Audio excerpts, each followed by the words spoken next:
because the mind in the background is always there, and it's overprotective. It's childlike. In psychology, the unconscious has been likened to a 3-year-old child.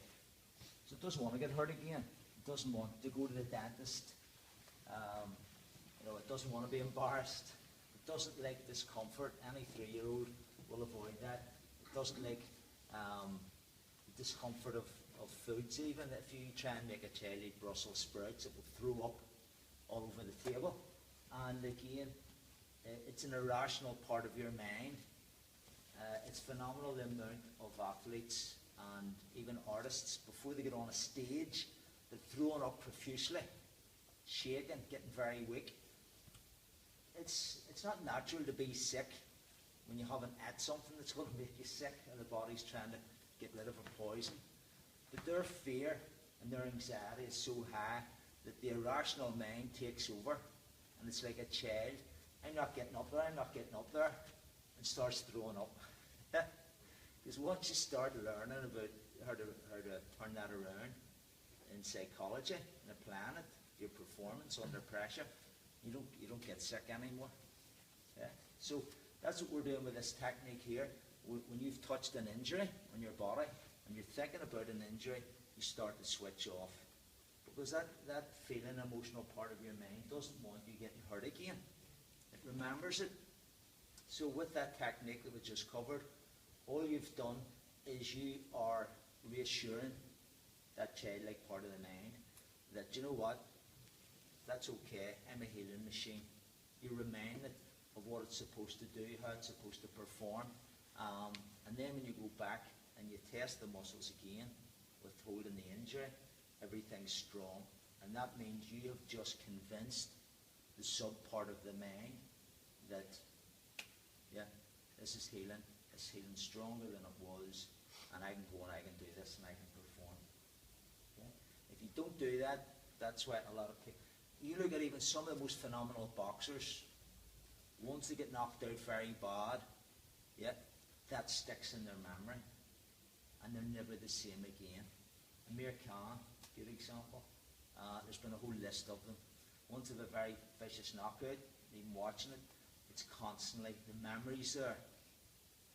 If I'm working with somebody like that, the first thing I do is I go in and I take out, I re-edit the memory as much as I can, and then I reinstall new belief systems on what they're capable of.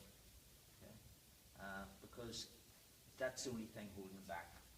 It's a neuroassociation, a feeling linked to a memory, which starts to sedate the system. So I've seen it over and over and over again. And we all develop these, everybody. There's probably stuff that I thought about in the past that I haven't covered, haven't re-edited, that would switch me off as well. So that's what I said at the start of the program. We have to constantly, we're working on ourselves. It's like having a garden. You have to keep weeding it. You can't just weed it once and leave it. It'll overgrow. So you need to put the stuff in that you want to grow on a psychological level and nutritional level and your physical training, and cut out and weed out the stuff that you don't want. And we all have stuff that we have from years ago that we don't want. Even programs that worked for us, as a teenager, that satisfied basic human needs. A lot of adults still use them, but they're irrational. They don't belong in your adult life. That makes sense? Yeah? So, I say I'm just touching on, there's so many different techniques, and I said that's the beauty of it. If that doesn't work, then we have another technique. If that doesn't work, then we compound that with another technique. It's like your sport, it's like a game of chess. When I have somebody in, or if I have a group in, I have certain obstacles. Everybody has an objective at the end of the day, and I have to keep working with them until they get that objective. Whether it's lifting more weight, running faster, performing better on a stage, doesn't matter. It's the same principle.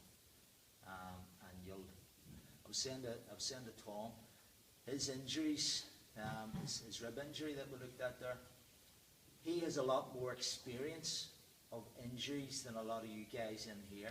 So he has a stronger belief that his injuries will heal. He will get over it, and he will continue his training.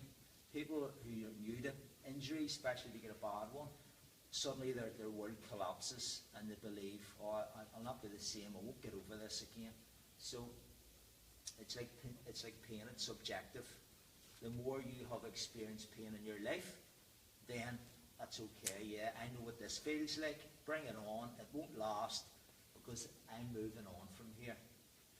If I have a table tennis player who damages his medial collateral ligament, and I ask him on a scale of 1 to 10, how sore is that? He might say 10.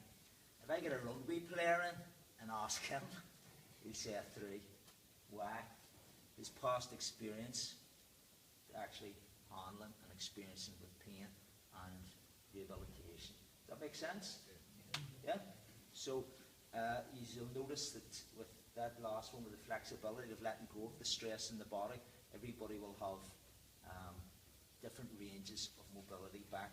Did you all experience that? That hands up who got more mobility? Yeah? And again, you measure it, they're all vary, because we're all different and we all have different experiences. That's why we're unique. All right? So we're going to go through the muscles now, as I said, go through the rest of the body, and then at the end, I've got a homeopathic food kit. There's 250 different foods and minerals and stuff in them, and then we'll do a technique and see if there's anything that's switching you off, anything you should be avoiding, like wine or Guinness. All the wines and beers are in it too, so you hope that doesn't come up for you. Yeah? Okay? Right, so get Tom, get you on the couch.